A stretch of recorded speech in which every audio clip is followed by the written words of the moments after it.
하나님 아버지, 주님만이 우리의 소망 되시며 삶의 이유 되십니다. 우리의 모든 삶을 지키시는 주님을 찬송합니다. 지난 한 주일도 지키셨다가 오늘 복된 주일 맞이하여 주님 앞에 나오며 사랑하는 백성들이 마음을 담아 정성을 다하여 예물을 구별하여 드렸습니다. 하나님, 우리가 드리는 예물을 받으시고 예물 드리는 손길들을 축복하여 주시옵소서. 그 생애가 복되게 하시고 아름답게 하시고 땀 흘릴 때마다 아름다운 열매가 있도록 주께서 지키시고 보호하여 주옵소서. 드려진 예물 주님 영광을 위해 아름답게 사용되게 하여 주옵소서. 말씀을 듣습니다. 깨달음의 은혜가 있게 하여 주옵소서. 축복하며 예수님과 거룩하신 이름으로 기도드리옵나이다. 아멘. 자, 말씀 듣기 전에 광고 말씀 먼저 하나 드립니다. 여러분 주보에 7번 나와 있죠. 7번 교회 직원 우리 투표가 있습니다. 장로님, 집사님, 권사님 뽑는 투표인데 많은 분들이 잘 모르는 것 같아요. 제가 분명히 요람에 다 나와 있다고 말씀드렸는데 잘 안 듣는 것 같아서 적어 놓았습니다. 여기 나와 있는 건 기본 사항입니다. 기본. 우리 장로님, 집사님, 권사님 되시려 하는 분들은 공통으로 신앙생활 하셔야 되고 당연하겠죠. 봉사하셨어야 되고, 그리고 타 교회에서 오신 분들은 3년이 경과해야 하고, 우리 교회에서 예수님을 처음 믿은 분들은 5년이 경과해야 합니다. 그리고 11조를 감당하셔야 합니다. 여러분, 요거는 기본입니다. 기본. 그래서 목사님들이 여러분에게 전화를 드리고 여러분의 의중도 물었습니다. 근데 여러분 뒤에 본당 나가시면 집사님, 권사님, 장로님의 조건들이 잘 기록되어 있습니다. 여러분이 혹시 내가 열심히 봉사하기를 원한다는 분들은 자원하시면 됩니다. 자원한다고 해서 또 되는 건 아닙니다. 그래서 자원했는데 안 돼서 상처받을 것 같은 분들은 자원하시면 안 됩니다. 교회 일에는 박수 받을 일보다 상처받을 일이 훨씬 많습니다. 무슨 일이 많다고요? 상처받을 일, 투표 떨어져서 상처받을 정도면 집사, 권사, 장로 돼서 상처받는 건 아무도 감당 못합니다. 그러니 여러분이 내가 이 정도 해도 나는 괜찮다, 나는 기쁨으로 봉사하고 싶다 하는 분들만, 목사님들의 전화가 가셨으면 하시고 전화를 못 받으신 분들은 자원 한번 해보십시오. 여러분, 자원자를 뽑습니다. 저는 여러분이 절대 핑계댈 거리를 제공하지 않습니다. 애들이 늘 그러잖아요. 우리 집에서 매일 듣는 이야기입니다. 누구 때문에요? 엄마 때문이래. 아빠 때문이래. 아빠가 학원 가라 그래서 가기 싫었는데 갔다고. 그래서 가기 싫으면 안 시킵니다. 교회 일도 전 마찬가지라고 생각합니다. 하기 싫은 사람 막 전화해서 시켜놓으면 꼭 나중에 그러더라고요. 난 하기 싫은데 목사님 때문에 했다고. 그리고 모든 화살을 저에게 돌리는데 여러분, 저 때문에 하시면 안 됩니다. 여러분이 기쁨으로, 내가 즐거움으로, 자원함으로, 내가 욕 많이 먹어도, 내가 사람들로부터 박수는 못 받고 욕 먹어도 내가 주님의 교회를 섬기고 싶다는 분들만 자원하시기를 축복합니다. 여러분, 집사, 권사, 장로 되시는 분들은 금요기도에는 기본으로 오셔야 합니다. 뭘로 오셔야 된다고요? 기본으로. 안 오실 분들은 아예 안 하신다고 빨리 말씀하세요. 다음부터는 출석을 불러야 되겠어요. 제가 뽑지 않은 분, 제가 뽑은 분들은 꼭 출석 체크해야 되겠어요. 금요일마다 출석 체크하고 왜 안 오냐고 물어보고 삼진아웃 이런 거 해야 되겠어요. 하시려고 자원하셨으니까, 여러분이 자원하셨으니까. 그리고 목사님이나 우리 장로님들이나 교회에서 뭘 하라고 그러면 목사님 싫어요 이럴 분들도 안 한다 그래. 아예 하지 마세요. 내년에 구역장 좀 하세요. 싫어요. 하지 마세요. 그러면 내년에 뭐 좀 하라고 그랬는데 목사님 저 못해요. 하지 마시라니까. 그러면 나오시지 마세요. 아예. 뭐든지 하실 분들만, 아시겠습니까? 할 사람만 자원하세요. 할 사람만. 뽑아놓고 막 우리 앞에 일하시는 분들 열받게, 아니 뭐 직분을 맡았으면 뭘 해야 되는데 안 하고, 직분을 맡았는데 뭐 맡겨놓았는데 맨날 안 할 거면 안 하셨으면 좋겠어요. 제가 일부에도 말씀드렸는데 노회 끝나고 제 후배 목사가 전화 왔어요. 자기 노회에 사고교회가 하나 생겼대. 왜 생겼냐고 물어봤더니 직원 한 70명 모이는 교회인데 임직식을 하고 못된 분들하고 된 분들하고 싸움이 났대요. 그랬는데 본인들이 수습을 자기들끼리 실컷 싸우고 장로님 두 분이 담임 목사 찾아와서 목사님 사임하라 그러더래요. 아니 본인들이 싸웠는데 왜 목사를 보고 사임하라 그러는지 모르겠어요. 들어봤더니 그 목사님 사모님 너무 훌륭해. 난 못해. 사모님은 막 어르신들 전화 오면 다 병원 모시고 가고, 기대하시면 안 돼요. 저한테는 다 병원 모시고 가고 뭐 다 해드렸대. 그런데 본인들이 싸우고 나서 목사님 사임하시라고. 여러분 이상하잖아요, 그죠? 그러니까 나 안 돼서 화날 것 같으면 안 나오시면 돼요. 안 하시면 되고, 거듭 말씀드리지만 뭘 교회에서 부탁하는데 교회에서 목사님, 집사님, 권사님, 장로님 내년에 이거 좀 하세요 그랬는데 목사님 저 못해요. 그럼 안 하셔야 돼요. 그리고 기도의 자리에 지킬 마음이 없으시면 하시지 마십시오. 이 일은 직분입니다. 주님의 교회를 위해 내가 헌신하겠다, 내 욕먹겠다, 욕먹어도 괜찮다, 주님의 교회를 위한 것이라면 내가 즐거이 감당하겠다는 분들만 자원하시기를 축복합니다. 투표 날은 제가 분명히 이렇게 말할 거예요. 다 되실 수 있는 분이라고, 다 치라고 다. 그런데 그 일이 있기 전에는 빨리 여러분이 결정하셔야 돼요. 여러분 스스로 나는 한번 내 평생에 내가 주님의 교회를 위해 한번 섬겨보고 싶다, 내가 주님의 교회를 위해 일꾼이 되고 싶다.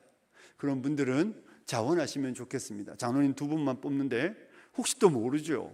여러분 또 많이 자원하시면 고민을 해보겠지만 어쨌든 자원하시고, 상처받을 분들은 아예 상처받을 일을 만들지 마시고 그냥 목사님 저는 안 하는 게 맞는 것 같아요. 목사님 저는 기도에 나올 자신도 없고, 저는 교회가 뭘 저에게 반장님, 구역장님 봉사하라고 그러면 저 못할 거니까 목사님 저는 그냥 직분은 안 하겠습니다. 이렇게 전화를 하시면 됩니다. 저한테 말고 우리 교구 목사님들께 전화하시면 저희가 여러분의 의견을 받아들여서 여러분의 후보 자리에서 이름을 싹 지워드릴 테니까 여러분들께서 자원하실 분만, 욕먹을 용기가 있는 분만, 그리고 열심히 하실 분만 자원하시기를 축복합니다. 축복합니다. 예. 자, 우리 오늘 말씀 듣겠습니다. 사랑하는 성도 여러분, 이제 에베소서 3장에 도착했습니다. 우리가 받은 구원이 얼마나 영광스러운지 바울은 1장에 가르쳐 주었고, 2장에는 허물과 죄로 죽었던 우리가 하나님의 은혜로 새롭게 되어 하나님의 가족이 되었다는 이야기를, 그리고 우리가 하나님과 관계가 회복되었다는 이야기를, 막힌 담이 허물어져 우리 모두가 화목한 관계가 되었다는 이야기를 1장과 2장에 살펴보고 이제 3장에 도착했습니다. 여러분 3장은 바울이 지극히 개인적인 이야기를 좀 하고 있습니다. 전반부에 우리가 읽었던 본문 1절부터 13절에는 바울이 자기의 개인적인 이야기를 하고 에베소 교인들에게 그들에게 위로의 말을 주고 있는 내용입니다. 여러분 지금 바울은 어디에서 편지를 쓰고 있습니까? 감옥에서 쓰고 있습니다. 우리 1절 보면 이러므로 그리스도 예수의 일로 너희 이방을 위하여 뭐한 자입니까? 갇힌 자라고 우리말은 번역했지만 죄수입니다. 죄수. 원어의 뜻은 그냥 죄수. 죄수된 나 바울은 이렇게 편지를 쓰고 있다고 말합니다. 여러분 바울이 감옥에서 죄수가 되어 있으면서 감옥 밖에 있는 성도들에게 그들의 영광스러운 구원을 이야기하고 그들에게 주고 있는 권면은, 바울은 바울이 감옥에 있는 것 때문에 에베소 교인들 안에 낙심하는 사람들이 좀 있었습니다. 바울이 감옥에 있는 이유들을 바라보고 교회 안에 마음이 어려운 사람들이 있었습니다. 그래서 바울은 그들에게 이 편지를 기록하고 있는 것입니다. 사랑하는 성도 여러분, 에베소 성도들이 교회를 믿은 지, 예수를 믿은 지 얼마 안 됐잖아요. 예수 믿은 지 얼마 안 되었는데 그들 안에 열심히 주님을 섬겼는데, 주님을 위해 그들의 인생을 다 걸었는데 바울이 왜 감옥에 있지? 왜 바울은 감옥에 있는 거야? 아니 하나님을 위해 그렇게 열심히 일하면 하나님이 그의 인생에 뭔가 남다른 걸 주셔야 되는데 그를 감옥에 두셨다고? 그 감옥에 있는 바울의 모습을 보고 주를 섬기고 주를 따르는 것에 대해서 마음에 걱정하고 염려하는 이들이 있었습니다. 그래서 바울은 그들에게 이 편지를 쓰면서 그들을 위로하고 있습니다. 여러분 바울이 그들에게 주는 권면이 뭔 줄 아십니까? 바울은 에베소 교인들에게 이렇게 말하고 있습니다. 13절을 같이 읽을게요. 13절입니다. 시작. 너희를 위한 나의 여러 환난에 대하여 낙심하지 말라. 이는 너희의 영광이니라. 아멘. 뭐 하지 말라고요? 낙심하지 마십시오 말합니다. 바울은 에베소 성도들에게 내 환난을 보고 내 환난 때문에 너희가 용기를 잃지 말라고 말합니다.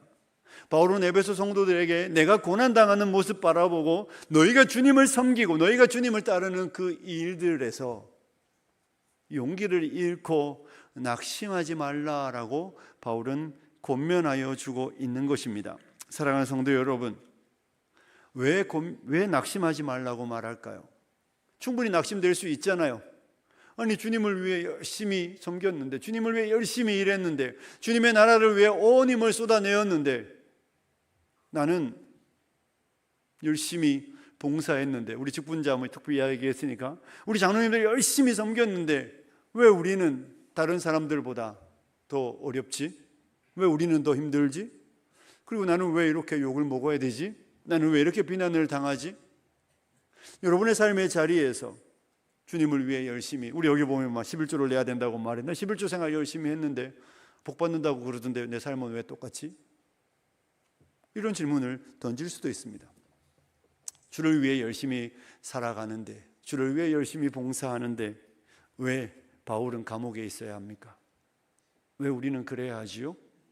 사랑하는 성도 여러분, 그에 대해서 바울이 답을 주고 있습니다. 바울이 낙심하지 않는 이유, 바울이 에베소 성도들에게 낙심하지 말라고 하는 이유는 1절에 보면 이렇게 되어 있습니다. 우리 1절을 같이 한번 읽어볼까요? 같이 읽겠습니다. 시작.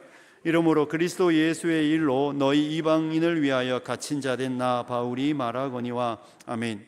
여기 본문은 우리말 번역은 그리스도 예수의 일로 너희 이방인을 위하여 갇힌 자 되었다고 말하지만 헬라어를 읽어보면 나 바울 죄수 이렇게 됩니다. 나 바울 죄수인데 그리스도 예수의 죄수, 그리스도 예수의 죄인, 이렇게 표현하고 있습니다. 여러분, 바울은 지금 분명히 로마의 감옥에 갇혀 있습니다.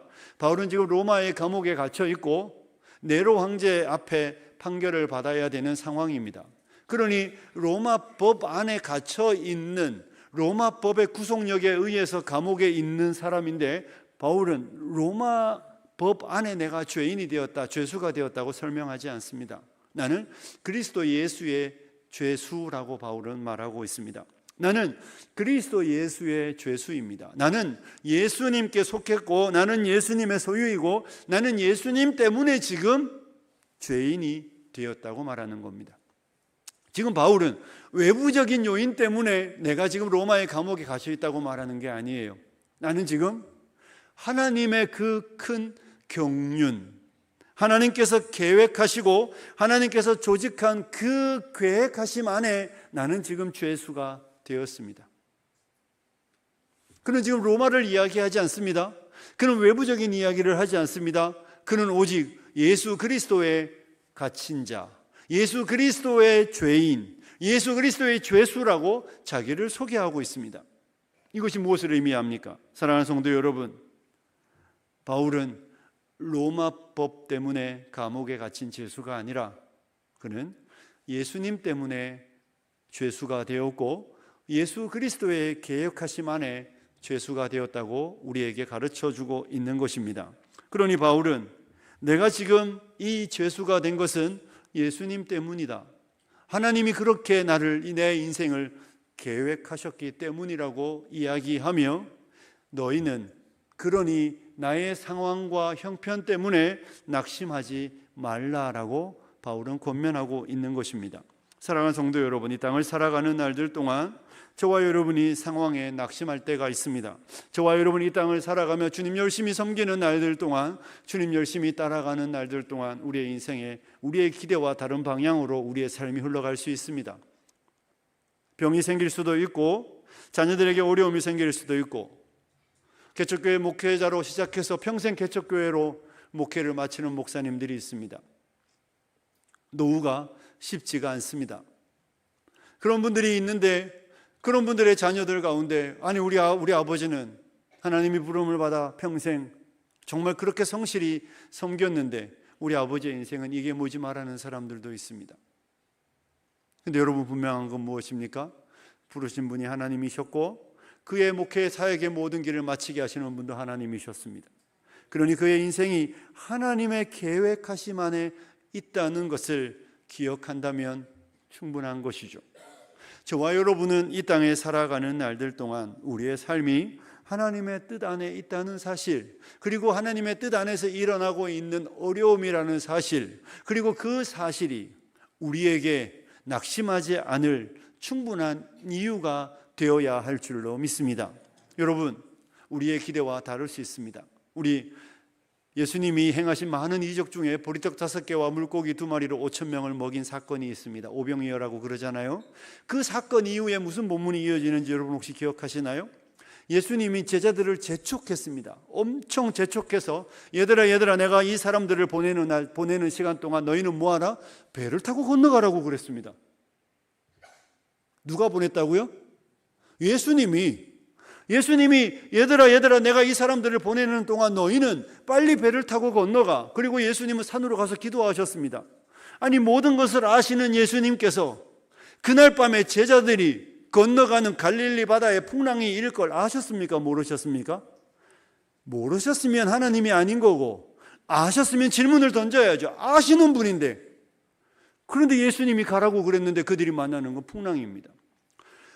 꼬박 새벽까지 6시간 이상을 노를 저었지만 이리도 못 가고 저리도 못 가고 생사를 오락가락하는 상황이 그들의 기나긴 밤 동안 계속되었습니다. 예수님은 오시지도 않아. 이것이 제자들이 만난 상황이었습니다. 아니, 주님이 가라고 말이나 안 했으면, 주님이 우리를 보내지는 않았다면, 아니 내가 잘못 선택해서 간 길이라고 말할 텐데, 주님이 보내서 간 길인데 그 길에 풍랑이, 순풍의 돛이 아니라 생명의 위협을 받는 그런 큰 풍랑 속에 놓이게 된 것입니다. 하지만 분명한 것은 무엇입니까? 보내신 분이 예수님이고 그 예수님이 그 풍랑 가운데 걸어오시고 그들은 그 일들 속에서도 주님을 만나는 것입니다. 사랑하는 성도 여러분, 우리가 하나님의 뜻 안에 있습니다. 믿으십니까? 여러분은 하나님의 뜻 안에 있습니다. 여러분과 저의 인생은 하나님의 계획하심 안에 있습니다. 그러니 이 계획 가운데 우리가 기대하는 순풍에 돛단 인생이 아니라고 할지라도, 우리의 인생 속에 바울처럼 감옥에 갇히는 삶이 우리의 부르심이라고 할지라도, 하나님이 그렇게 우리의 인생을 만들어 가시는 그 하나님의 선하신 계획하심 안에 우리가 있다면, 성경은 우리로 하여금 도전하는 도전이 있습니다. 낙심하지 말라는 것입니다. 사랑하는 성도 여러분, 낙심할 이유가 없습니다. 아버지가 바울을 감옥으로, 우리를 우리의 인생의 이 길로 인도하고 계시고 있다는 것을 믿고, 저와 여러분이 낙심하는 자가 아니라 바울처럼 담대하고 바울처럼 확신 속에 이 삶을 살아내시는 우리 성도님들이 되시길 주님의 이름으로 축복합니다. 사랑하는 성도 여러분, 바울은 왜 감옥에 있습니까? 이렇게 말하고 있습니다. 1절 제가 우리가 읽었잖아요. 그러므로 그리스도 예수의 일로 너희 이방인을 위하여, 누구를 위해서요? 너희 이방인을 위해서, 너희를 위해서입니다. 2절에도 보면 너희를 위하여 내게 주신 하나님의 그 은혜. 13절도 보면 그러므로 너희에게 구하노니 너희를 위한 나의 여러 환난. 바울 자신 때문에 당하는 고난이 아닙니다. 바울은 이방인을 위하여, 하나님의 복음을 위하여 지금 환난 가운데 있다라고 말하고 있습니다. 바울 사도는 그의 삶의 이유와 목적이 너희 때문이라고, 이방인 때문이라고 밝혀주고 있는 겁니다. 우리 예수님 이 땅 오실 때 천사들이 이렇게 계시의 말씀을 주었습니다. 누가복음 2장 11절에 보면 오늘 다윗의 동네에 누구를 위하여? 너희를 위하여. 오늘 다윗의 동네에 너희를 위하여. 예수님 그분을 위하여 이 땅에 오신 게 아니라 저와 여러분을 위하여 이 땅에 오셨다고 성경은 우리에게 가르쳐주고 있는 것입니다. 이 땅에 사도 바울은 이방인을 위하여, 예수님은 우리를 위하여, 이 땅에 지음받은 모든 피조물은 자신을 위하여 존재하지 않습니다. 우리는 물론 그 삶의 방식이 자기를 위하여 열심히 살지만 원저자이시고 창조주이신 그분이 만든 목적은 타인을 위하여 모든 피조물이 존재합니다. 그리고 복음도 우리에게 주신 은혜는, 그 은혜의 방향은 우리를 위한 것인 동시에 타인을 위한 것입니다. 기독교 신앙은 하나님이 우리에게 은혜를 주시는 이유는 나를 위한 것이지만 남을 위한 것이 아니라 타인을 위한 것이라는 것을 우리는 잊지 않아야 합니다. 사랑하는 성도 여러분, 은혜를 이야기하며 나를 위한, 나만을 위한 것이라고 말하면 은혜에 주신 분의 의도를 잘못 파악하는 것입니다. 여러분의 재능은 여러분을 위한 게 아닙니다. 여러분에게 주신 시간은 여러분을 위한 것이 아니고, 여러분에게 주신 물질은 여러분을 위한 것이 아닙니다. 여러분에게 주신 능력은 여러분이 세상에서 돋보이라고 주신 게 아닙니다. 하나님은 우리에게 다른 사람을 위하여 우리에게 재능을 주셨습니다. 달란트라고 말하죠. 하나님은 우리에게 은혜를 주신 이유는 우리를 위한 것이 아니라 타인을 위한 것이라고 성경은 분명히 말하고 있는 것입니다.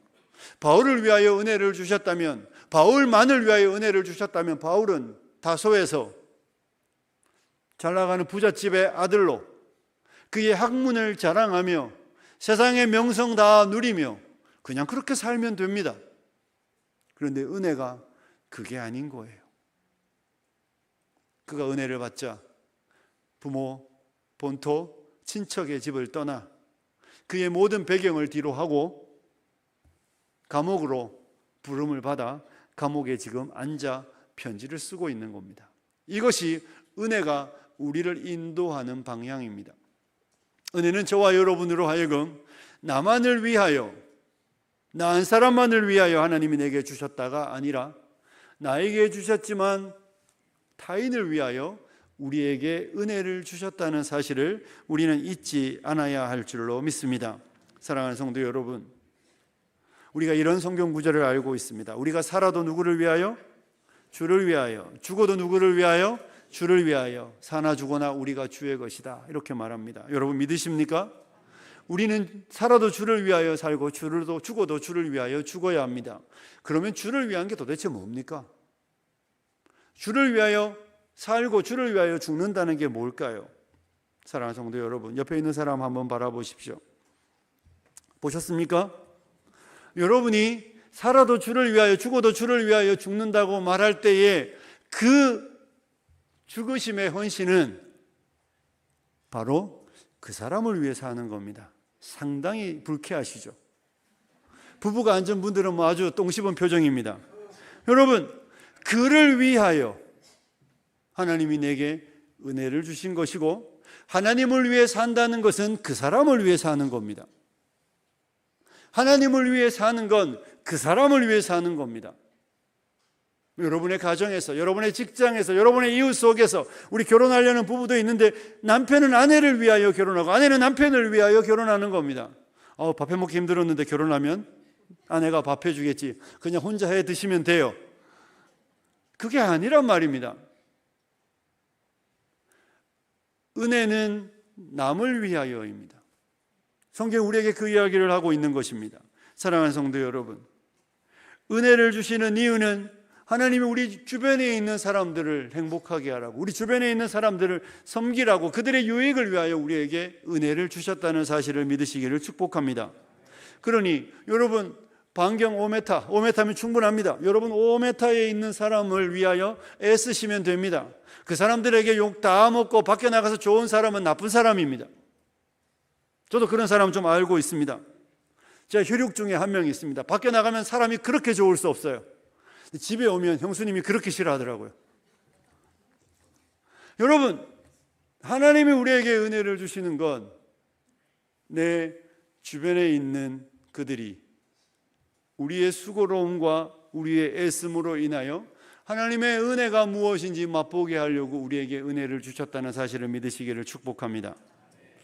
이것이 바울이 지금 감옥에 있는 이유입니다. 바울 자신을 위해서는 감옥에 갈 이유가 없습니다. 바울만을 위해서 살았다면 그는 높은 자리에 편안하게 살았겠지만 이방인을 위하여 하나님이 은혜를 주셨기 때문에, 이방인을 위해 살았기 때문에 감옥에 가는 겁니다. 그러니 저와 여러분이 살아도 주를 위하여 죽어도 주를 위하여 죽는다고 말할 때 우리의 삶의 방향은 다른 사람을 위하여 살아가는 것이 우리에게 은혜를 주시는 이유입니다. 우리가 직분자를 세울 때, 여러분 우리 장로님들 생각해 보십시오. 여러분 가끔씩 장로님들 흉보시는 분들이 있는데 당회가 뭘 결정할 때 아무렇게나 결정하는 거 아니에요. 여러분의 생각과 다를 수 있습니다. 우리 예배당 이전도 놓고 고민하지만 우리 모두가 제가 만나서 예배당 이전과 관련해서 듣는 놀라운 기적이 하나 있습니다. 100명이 다 100마디 하더라고요. 다 달라. 똑같은 사람이 한 명도 없어요. 교회를 한 300개 세워야 될 것 같아요. 공동의 의견이 없습니다. 다 다릅니다. 그러니 당회가 뭘 결정할 때 기도하고 애써서 결정하잖아요. 그런데 장로님들 괜히 장로 돼가지고 욕만 먹을 욕만. 교회도 제일 열심히 와. 장로님들도 새벽에 가끔 나오기 싫지. 장로님은 안 피곤합니까?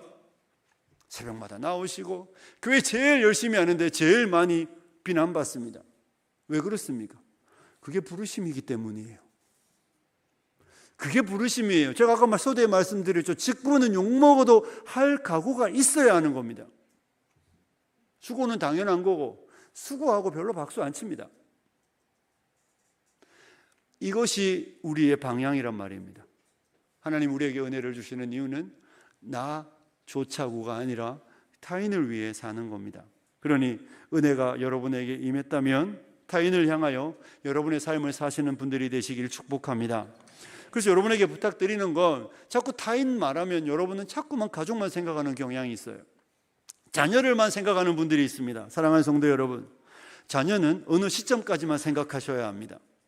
여러분의 자녀는 어느 시점까지만 애써서 키워주셔야 합니다. 미성년자일 때 열심히 키워주셔야죠. 그 이후에는 자녀가 자녀의 인생을 살도록 좀 내버려 두셔야 합니다.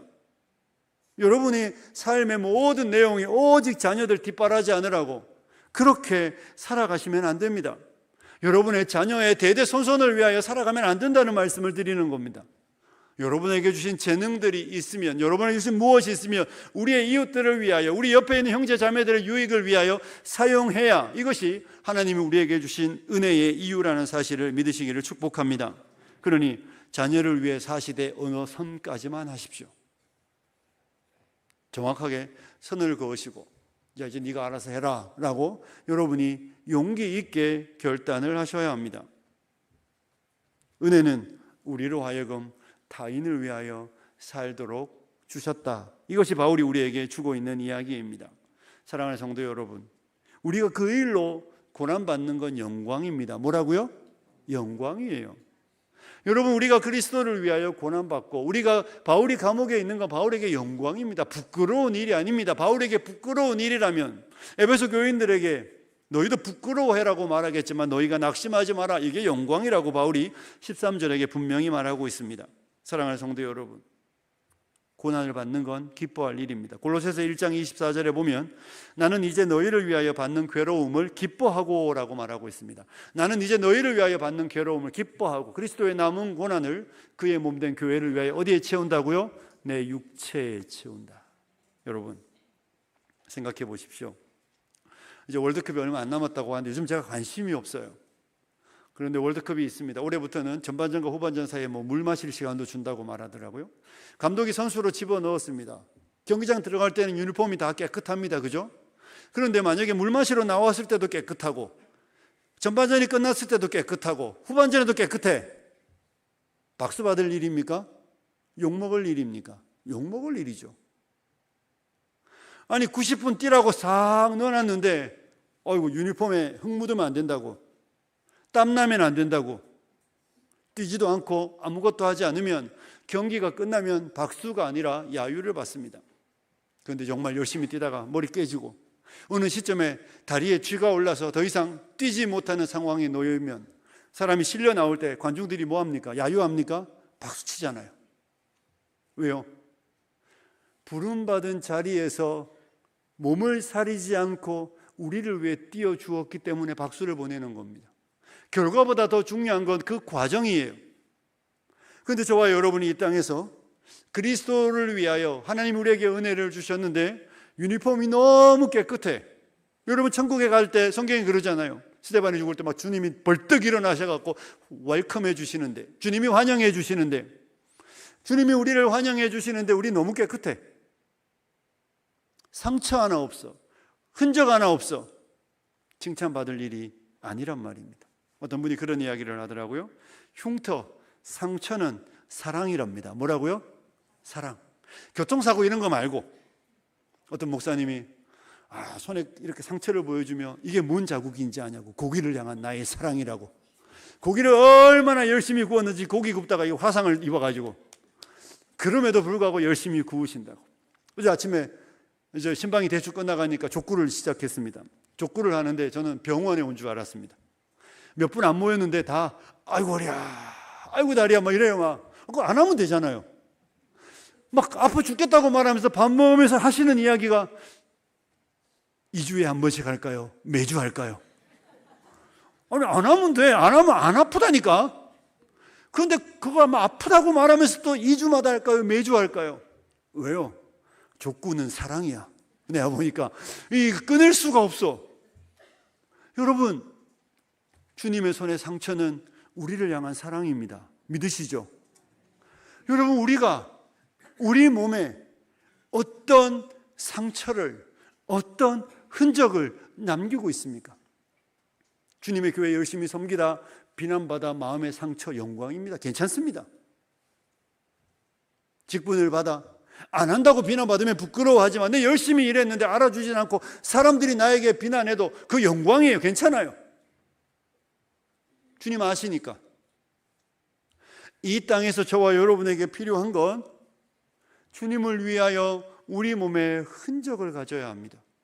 주님을 위하여 수고했던 날들, 주님을 위해 애썼던 날들, 우리의 이웃을 섬기기 위해 우리의 몸에 받았던 그 상처는 자랑입니다. 자녀를 키우다가 우리 성관 형제 시온이 데려왔는데 아이를 키우다가 아빠가 아이를 너무 열심히 보다 아이를 지키느라고 몸에 상처를 입으면 평생 훈장입니다. 야, 이 자식아, 내가 너 이렇게 키웠다고. 물론 아이는 들은 척도 안 하죠. 그럼에도 불구하고 영광입니다. 신앙생활도 같은 거예요. 사랑하는 성도 여러분, 저와 여러분이 아무 흉터 하나 없이 깨끗하게 땀 한 방울 안 나고 정말 들어갈 때 모습 그대로 주님의 나라에 가면 주님 뻘떡 일어나셔서 깜짝 놀랄지도 모릅니다. 누군지 물어볼지도 몰라요. 사랑하는 성도 여러분, 여러분의 몸에, 우리의 몸에, 우리의 마음에 주님 때문에 당하는, 주님 때문에 겪는 아픔과 상처가 있으면 좋겠습니다. 이게 영광입니다. 이 땅을 살아가는 날들 동안 여러분, 우리가 세상에서 자랑하는, 우리가 세상 사람들 앞에 내세우는, 우리가 세상 사람들 앞에 우리의 인생에 수없이 많은 것들을 자랑하는 그 모든 것들은 주님 앞에 가면 부끄러운 것이 될 겁니다. 그걸 가지고 어떻게 했느냐는 평가의 제목입니다. 그걸 가지고 내가 자랑했던 나의 부와, 내가 자랑했던 나의 건강과, 내가 자랑했던 나의 명성과, 내가 자랑했던 나의 그 이름들과 나의 그 모든 얻은 것들이, 그것을 통하여 내가 주님을 위하여 어떤 땀을 흘리고 수고를 했고 상처가 남았는가가 우리의 결산의 내용입니다. 자랑할 내용이 아니라는 것입니다. 사랑하는 성도 여러분, 기억해야 합니다. 주님과 이웃을 위해 살지 않는 삶은 낭비입니다. 주님과 이웃을 위해 살지 않는 건 낭비라는 사실을 잊지 않으셔야 합니다. 저는 저와 여러분이 거룩하게 낭비하는 분들이 되시길 축복합니다. 거룩한 낭비는 주님을 위한 거예요. 여러분, 예배 열심히 손들고 찬송하고 기도 열심히 했는데 그게 끝이면 안 되잖아요. 그 기도를 통하여 그 사람을 받아내고, 그 기도를 통하여 그 사람을 사랑하고, 그 예배 속에 그럼에도 불구하고 받은 상처 영광스럽게 생각하고 두 손 들고 그리스도의 고난에 참여하는 자가 되었다는 것으로 인하여 찬송할 때 주께 영광이며 하나님이 기뻐하는 것이며 하나님의 나라가 확장되어 가는 것입니다. 저는 우리 사랑하는 성도님들이 거룩한 낭비자들이 되시길 축복합니다. 사랑하는 성도 여러분, 누구를 위하여 은혜를 받으셨습니까? 누구를 위하여 주님이 여러분에게 은혜를 주셨습니까? 무엇을 위하여 은혜를 주셨습니까? 여러분이 섬기고 사랑해야 될 사람들, 여러분이 돌보고 여러분이 아껴야 될 그들을 향하여 여러분의 시간과 물질과 노력이 흘러가고 있습니까? 아니면 나 혼자 편안합니까? 그렇게 흘려보내시는 여러분들이 되시길 축복합니다. 이제 말씀을 마무리하면 한 가지만 더 말씀드립니다. 바울은 분명히 13절 끝에 이렇게 말하고 있습니다. 나의 환난이 너희의 영광이라고 말하고 있습니다. 여러분, 이게 무슨 말입니까? 내가 고난받는 게 너희에게 영광이야. 너희에게는 엄청난 거야. 야, 너희가 얼마나 소중한 사람이면, 너희가 얼마나 귀한 사람이면 내가 내 모든 거 다 버리고, 내가 내 인생 다 버리고 너희를 위해 이렇게 했겠니? 그러니 너희는 평범하지 않아. 넌 아주 특별한 사람이야. 바울이 이야기하고 있는 겁니다. 사랑하는 성도 여러분, 우리는 특별합니다. 믿으십니까? 여러분은 소중한 존재입니다. 믿으시기를 축복합니다. 여러분은 우울감에 빠질 이유가 없고, 여러분은 여러분의 가치가 이 세상에서 무엇도 아니라고 스스로 비관하거나 여러분 스스로 괴로워할 이유가 없습니다. 우리가 얼마나 특별하면 구주 하늘 영광 버리고 이 땅에 오셨겠습니까? 우리가 얼마나 특별하면 구주 손에 상처 남기고 구주 발에 상처 남기며 옆구리에 창자국 남기며 우리를 안으셨겠습니까? 그러니 여러분과 제가 아주 소중한 존재라는 사실을 기억하시기를 부탁드립니다. 그러니 우리 안에 우울감에, 우리 안에 마음에 낙심하여 절망 가운데 있는 분들이 아무도 없기를 바랍니다. 여러분의 상황이 어떠하든 형편이 어떠하든 저와 여러분은 하나님에게 소중한 존재라는 사실을 잊지 마시고, 그런 우리를 사랑하시고 은혜를 주셨으니 우리가 은혜 받은 자로 우리의 은혜의 방향이 나를 위한 삶에서 끝나지 마시고 주님이 주신 이웃들을 위하여 기꺼이 즐거이 자원함으로 섬기며 땀 흘리며 고난 가운데 즐거이 헌신하시는 우리 성도님들이 되시길 주님의 이름으로 축복합니다. 우리 같이 기도하겠습니다. 들은 말씀 생각하며, 하나님 그리스도를 위하여 은혜 주셨고 하나님 우리에게 이웃을 위하여 살게 부르셨으니 우리가 즐거이 헌신하는 주의 백성 되게 하여 주십시오. 같이 기도합니다. 기도하겠습니다. 존귀하신 하나님, 주님 우리에게 은혜를 주셨습니다. 주님 우리에게 은총을 베풀어 주셨습니다. 주님 우리에게 은택을 베풀어 주셨습니다.